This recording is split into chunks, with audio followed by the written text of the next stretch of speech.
Hello, welcome to the Quakes Motel. My name's Conan. In today's video, we're going to mix down a track. I decided that the intro jingle music on the channel needed updating.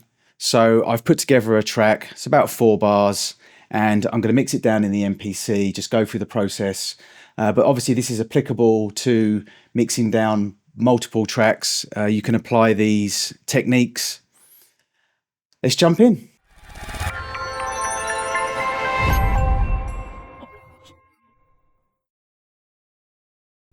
Okay, so as I said, I made a track in the MPC that I want to use in my intro, just to update the channel a little bit. It's very, very basic kind of boom bap track with a sample and a beat. I've made it in the MPC because I feel it'd be relevant to the channel, and I'm going to mix it down in the MPC, and that's what I'm going to show you today. So let's just have a quick listen to the track.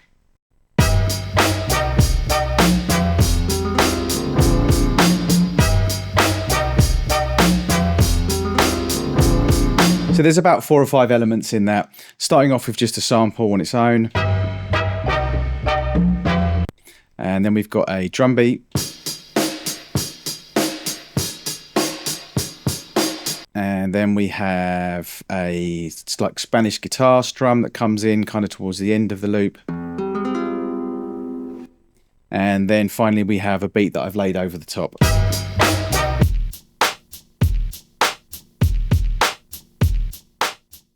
Now, the way that I tend to mix, if you've watched my videos before, and this is how I've mixed since the 80s when I was first taught how to mix, is I mix top down, which means I start with the main mix out, the mix bus out. I then work on the buses, and then I work on individual instruments if needed. The thought process behind that, there's no right or wrong here, it's just how I've always mixed. But the thought process behind top-down mixing is that you can get the track sounding pretty decent with the mix bus initially. On the mix bus, you will do overall compression, broad stroke EQ, and kind of maybe add some color to it. Although sometimes the color you'll want to add as you go along. And you're constantly adjusting the mix bus as well. You can't just slap a compressor on, slap an EQ on and just leave it. You have to constantly go back to the mix bus to adjust that. Because obviously as you're bringing in various sources throughout the mix, it's going to change how the EQ and compression react. So you'll start off with the mix bus, which I'll show you. I'll run through that in a second. And then you'll work onto the buses, and that'll be drum bus, maybe bass, vocals, etc., depending on how you've got your buses set up. In this particular track, I haven't really used buses, to be honest with you, because it's quite basic. So I've kept the drums and the samples, etc. I'm just working with them on their actual track, which is one of the benefits of how things are set up in the MPC now with the new firmware. And then you'll go to the individual instruments if you really need to. And that will be things like surgical stuff, like with a vocal rolling off the low end to get rid of any mic rumble. Maybe some work on the sample to add some lo-fi sound to it. With the drums, you might want to roll off the low end on a snare and the hats, etc. You might want to boost the EQ on the kick drum. So that'll be more, but not necessarily basic stuff, more surgical stuff, more stuff that's focused just on one particular source in the mix. So, like I said, you start off very, very broad stroke on the mix. You then go into the buses, a little less broad stroke, but still fairly broad stroke. You're sectioning your band, I guess, your drums, your guitars, your vocals, and then you'll work on the individual channels. So what we're going to do is we're going to run through it. Now, this isn't finished, but it's pretty much finished. There's a few little things that I want to adjust. So what I'm going to do is I'm going to run through it, starting with the mix bus, and then we'll move on to the individual instruments. So with the mix bus, I have got quite a lot going on actually, but it's a pretty standard mix bus setup. I have the air compressor, the air power EQ, air tube drive, and air limiter. With the air compressor, it's pretty much set up how I tend to have a bus compressor setup, how I used to have it set up on the SSL desk, and that's the way that I do mix bus compression. And it changes, it has to change depending on the genre and depending on the music that I'm mixing, but generally it's a low ratio. It's not a hard knee, kind of middle knee, long attack, so I'm not crushing any transients, and a shorter release. And that is a fairly standard mix bus compressor.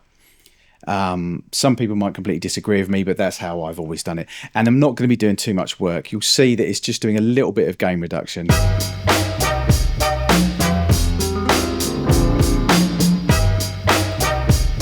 The point of your air compressor is that you are just sort of kind of adding a little bit of glue. I could push it further than that.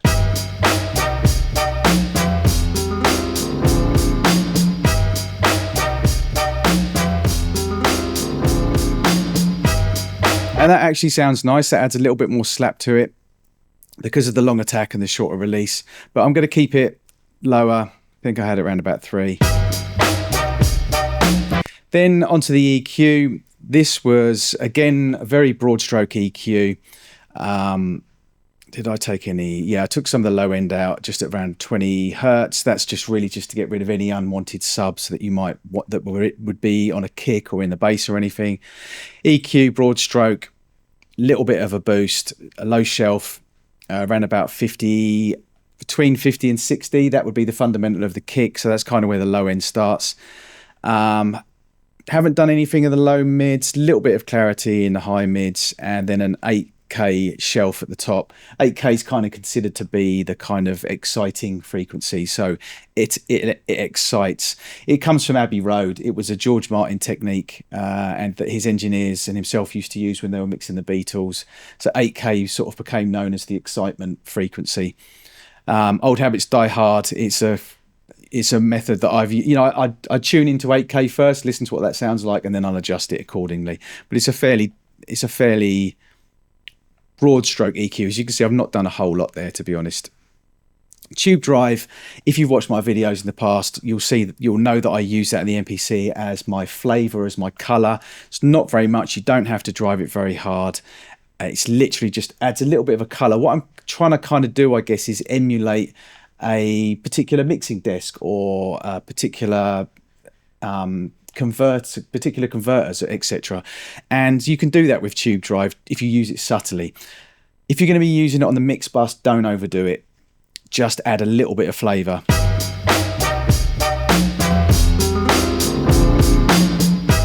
You'll notice there's a drop in level because I brought the output down, and that's just to do with gain staging, and that is something that I need to do a video on. I've been asked multiple times. I apologize that I haven't done one yet. So I've just brought the output down a little bit, and that's just purely because I want to leave myself a bit of headroom for when I master it.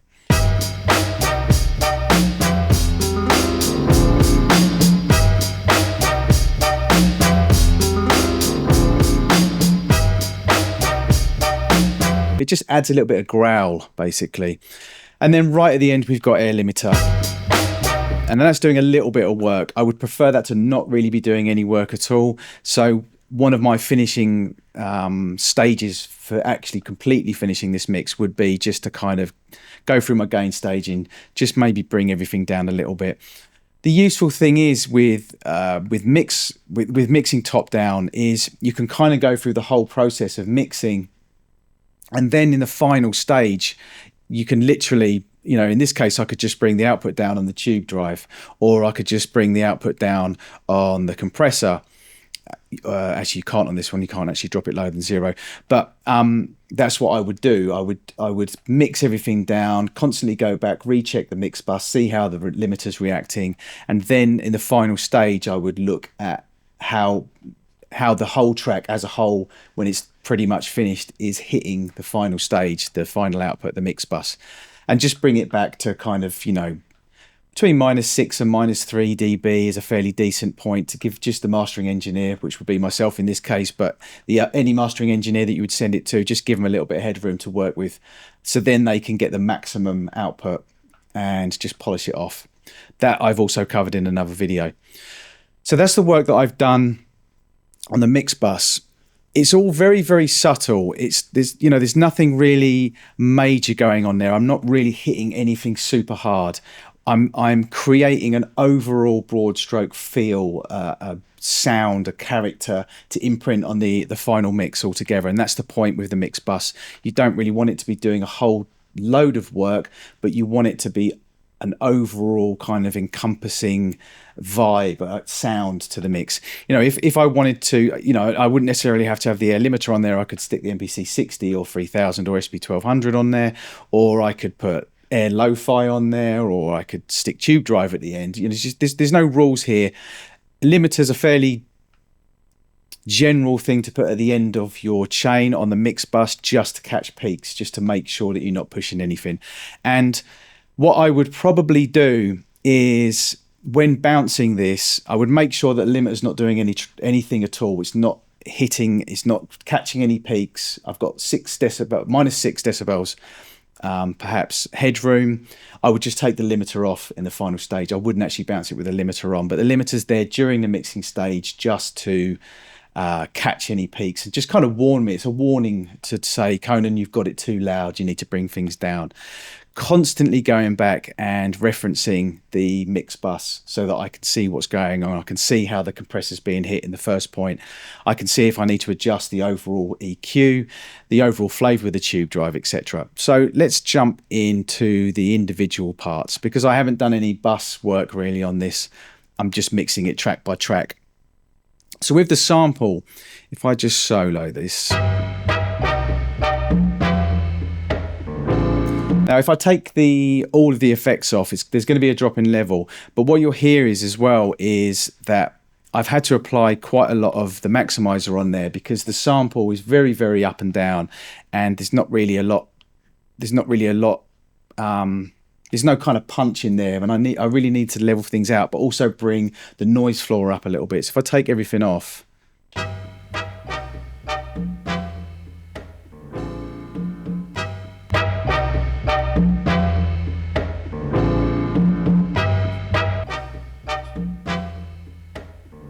So apart from the difference in volume, you can also hear that there's some flavor added in there. I've maximized it to bring the floor up so everything's a little bit more even. So if we run through what I've done with it, with the maximizer, and I've done a video on this. Basically what I'm doing is I'm reducing the dynamic range. So I'm catching the peaks a little bit, and I'm bringing the noise floor up. So it's just compressing it into a smaller dynamic range and just making it sound a lot more even throughout. So instead of sort of which is what it's doing in the original, it's kind of da da da da da. You know, it's more it flows through a little bit more punchy.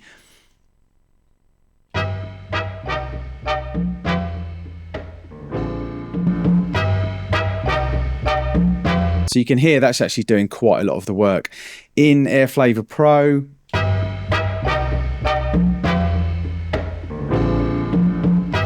just a little bit of vinyl and just some little, very, very small elements. I do like Airflavor Pro. I haven't done a video on it yet. I have been asked quite a few times, and I probably should. But I like to use it subtly. You can really push it and go over the top with it and get, you know, lots of wow flutter and get it to sound like an old cassette deck or a really scratched up 78 RPM record, or, you know, but I like to use it very subtly just to add a little bit of flavor to the sample. What I do when I sample off vinyl is I do try and get it as clean as possible. The reason for that is sampling off vinyl for me, if you catch it as clean as possible, then you can add to it. So if I can help it, and this is just, there's no right or wrong here. Again, you know, this is just how I've been over the years, that I've found it's better to try and catch as clean a signal as possible initially, and then you can add to it. Because if you catch a load of crap, you're not going to be able to take that away, or you're going to spend a long time in post-production trying to get rid of the sound. So if there's loads of crackle and I can do something about it, I tend to do something about it. Unless, of course, I really do want absolute vinyl flavour, and I really want those crackles in there. But generally, you know, it probably comes more from house music. With house music, you tend to have the samples a bit cleaner. In hip hop, you perhaps want a little bit more dirt and a little bit more grit in there. But because I was predominantly a house music producer through the 90s and into the 2000s, I've tended to catch my samples cleaner from vinyl, if I can, but it's not always the case. But with Airflavor Pro, in this case, I've just added a little bit of subtleness. You might not even be able to hear it, to be honest.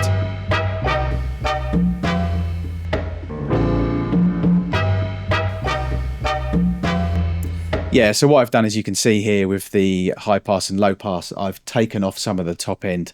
The reason why I've done that, I've added a little bit of width to it as well. The reason why I've done that is because I want to kind of emulate that it's been sampled on an old sampler. So things like the SP1200 and the MPC 60 or anything like 8-bit, 12-bit, there's quite a heavy roll off on the high frequency. So I've taken the highs off on the sample, but also the sample had quite a lot of tape hiss on it. So I've rolled that off as well. And it just gives it that real kind of lo-fi sound.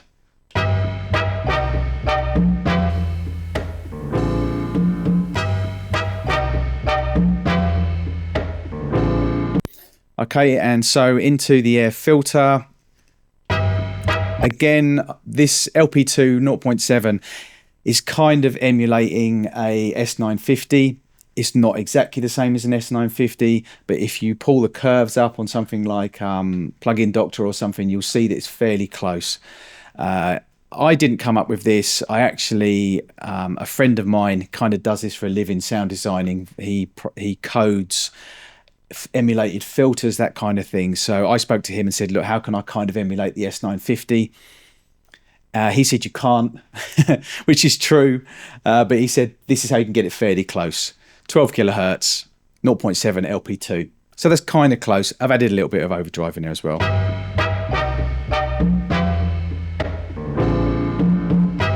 It's very subtle. The main reason being that I've already rolled some off in the air flavor. And then I've added the MPC 60. If you watch my videos, you'll know that I do that quite a lot. So if we now move into the beat.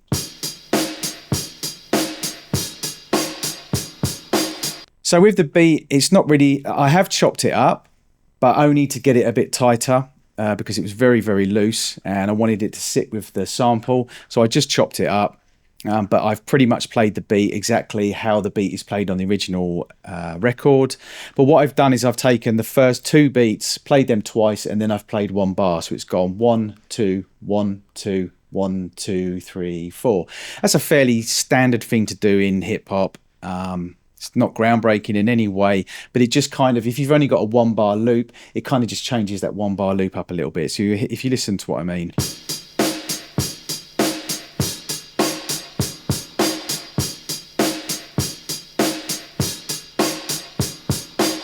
So there you go, 1, 2, 1, 2, 1, 2, 3, 4. With this, again, I've added a little bit of maximizer.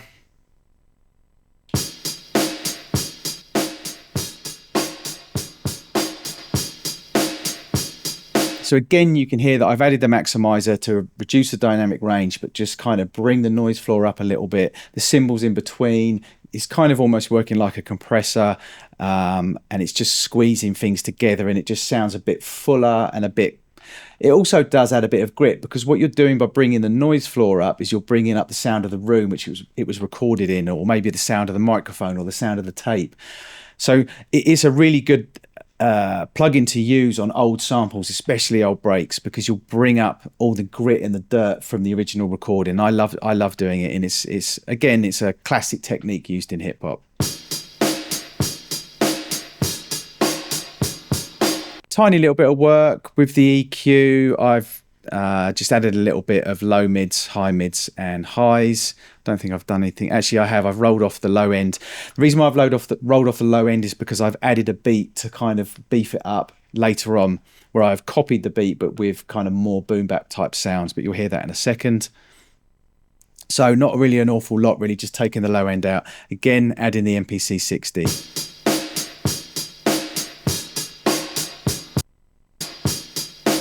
Okay, so the next part is just this guitar part, and that's really just a little strum additional part to kind of fill the sample out.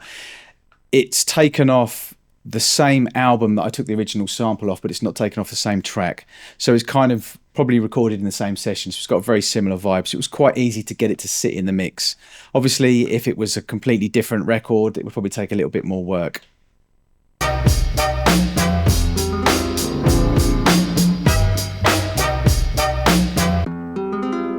Okay, so a little bit of work done on that air channel strip. I have added a little bit of compression. Actually, I think I've added quite a lot of compression, if I remember rightly, because I wanted, again, to reduce the dynamic range. Instead of making the guitar, you know, I wanted to take the nuances out of an acoustic guitar or Spanish classic guitar. You know, with the first notes through to the last notes, there can be quite a fluctuation in volume. And that's nice in some ways. If you're working on Spanish music or orchestral music or jazz or acoustic, you want the nuances. But because this is hip hop, boom bap, same in kind of dance music as well, I want to reduce the dynamic range. I want everything to be even, and it just also gives it a bit of punch and a bit of smack as well. So you'll hear that in the compression. It's very even. If I take the compression off, you'll also hear I've done a lot of work in the EQ as well. It's a bit difficult because there's quite a big gap between it coming in, but the work on the EQ is I basically took out the low ends. There was a lot of rumble on the guitar, and that's because it's a hollow-bodied guitar, so you have a lot of mud in there, kind of 200 hertz to 300 hertz, and the low end. You can see that I've taken a ton of low end out, basically because I don't want that mud in there, and I want it to sit in the mix. There's quite a lot of low end in the actual sample and in the beat, so I don't need the low end and the rumble from the acoustic guitar. So again, if you listen to it without, listen to the EQ. You can hear like a take that, add the EQs to roll everything out. It's a lot cleaner. So with the compression and the EQ on the air channel strip, kind of similar to an SSL sound, I have just really rolled the low ends off, got rid of the mud, added a little bit of clarity up top, and compressed it to reduce the dynamic range. And added the MPC 60. There we go again. It's just kind of thing I do with everything. And then finally we have the actual beats.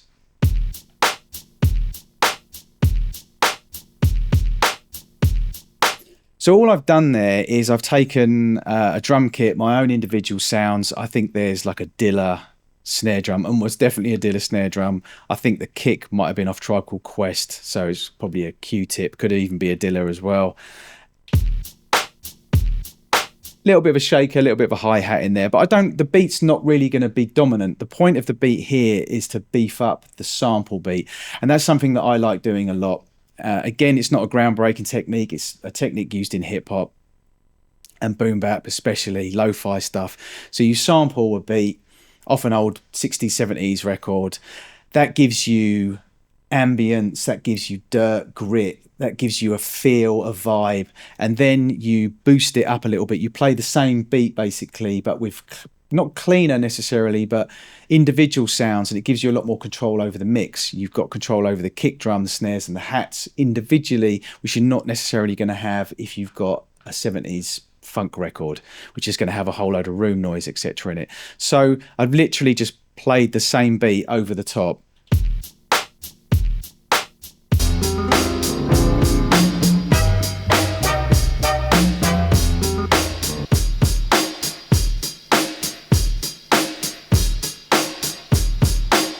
So those two together, in my mind, they've gelled really, really nicely. I can't distinguish between the beat that I've laid over the top and the original 70s rock record that I sampled. But what it's done is it's given it, you know, if you listen to the beat on its own,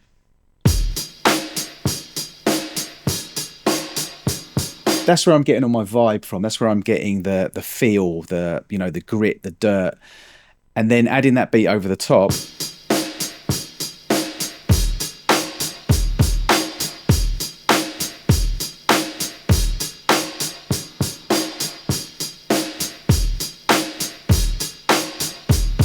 you see, it's not, I'm not announcing, listen to this beat over the top of this other beat. The point is I want them to gel together and to sit together. So, but it just gives it that extra boost, that extra lift. And you know, to the untrained ear, or even not to the untrained ear, you're going to hear that and you're just going to think it's one beat, and that's the point of it. Let's just bring everything back in again.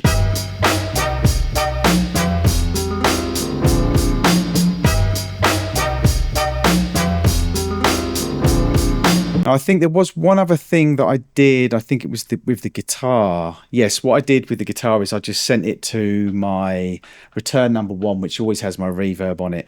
And that just really I wanted to give it, yeah, just a little bit of reverb, a little bit of room sound. and it also helped it gel with the original sample, because the original sample was quite reverby and quite roomy. So again, what I want to do when you're taking two separate samples from two different sources, maybe even two different records, in this case it is the same record, but sometimes it will be from two different records, I want those two samples to sound as though they're recorded in the same room. I want the drums to sound like they're recorded in the same room. I want to emulate a band. I don't really want the guitar to sound like it was recorded somewhere completely different. It's all got a gel, hasn't it? You know, that's the whole point. And that is one of the reasons why the mix bus mixing top down works as well, because you can create the sound of the whole mix with the mix bus using the process that I explained, you know, the compression, the EQ, the character and the limiter at the end. Not so much the limiter at the end, that's really just to catch the peaks. So what I'm doing is with that, I've got all my individual elements, but I'm bringing them together so that they all sound like they're recorded in the same room, because that's the vibe that I want to go in this case with this particular track.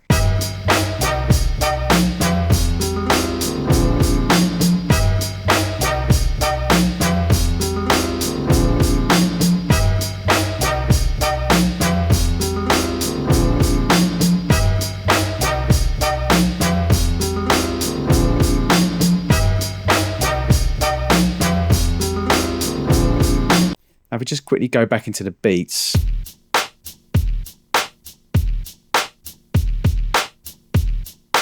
Fairly simple stuff here, air channel strip. Quite a bit of compression because I wanted to give it a little bit of slap. So with the compression, long attack, bit more of a ratio, 4:1 is kind of where I would go for, 3:6:1 here, but 4:1 is like a DBX 160, shorter release, just gives it a little bit of smack. And then into the EQ. Because I took the low end out of the sample, I want to add some EQ in here. So I've boosted the low ends to low shelf, around about 67.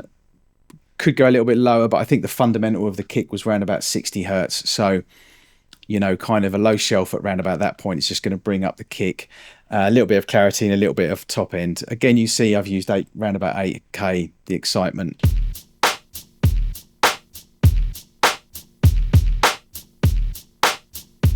You can hear when the compressor kicks in, it just kind of gels everything together. A little bit of tube drive, again, subtle, bit of saturation.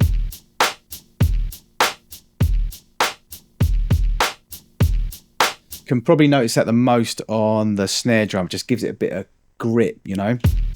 Concentrate on the snare.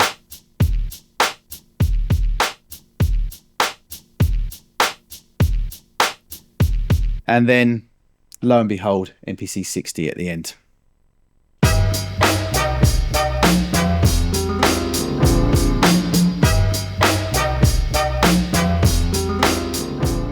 So there you have it, a quick breakdown, quick mix down in the MPC.